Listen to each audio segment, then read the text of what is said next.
মসজিদে নববীতে আপনি যদি বিশ্বনবীর সালাম দিতে চান, আপনারা যেই গেট দিয়ে ঢুকতে হবে, গেটের নাম বাবুস সালাম। বাবুস সালাম দিয়ে যদি আপনি ঢুকেন, বিশ্বনবীর সালাম দিতে পারবেন। ওইটাই হলো মসজিদে নববীর প্রথম কাতার। লাইনে দাঁড়ালাম, ঢুকলাম। ভাগ্য ভালো, এমন একটা জায়গা পেয়েছি লেখা মাকান তাহাজ্জুদি রাসূলিল্লাহ, মানে এই জায়গায় রাসূল তাহাজ্জুদের নামাজ পড়তেন। আল্লাহর শুকরিয়া আদায় করে 2 রাকাত সালাত পড়ে আবার প্রথম কাতারে ঢুকে গেলাম। এবার বিশ্বনবীর সালাম দেওয়ার পালা। হাঁটতে লাগলাম সবার সাথে।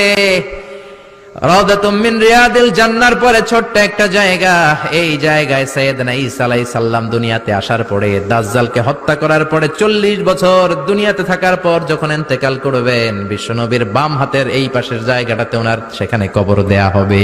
সুবহানাল্লাহ, ছোট্ট একটু জায়গা, কবর দেয়া হবে সেখানে।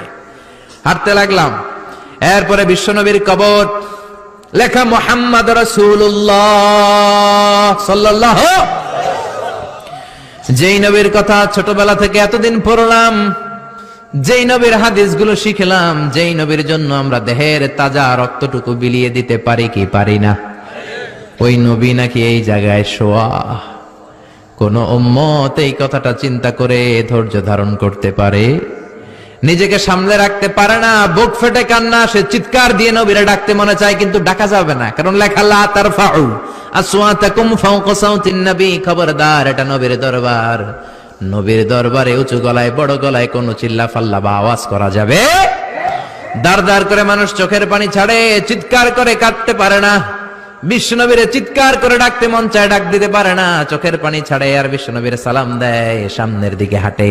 বিশ্বনবীর কবরের পরে সাইয়েদনা আবু বকরের কবর, তারপরে সাইয়েদনা ওমরের কবর, তারপরে যেই দরজা দিয়ে বের হবেন দরজাটার নাম হলো বাবুল বাকিয়া। এই দরজা দিয়ে বের হলেই সামনে মাকবারাতুল বাকি, বিশ্বনবীর পারিবারিক কবরস্থান। চিল্লায় বলেন আল্লাহু আকবার।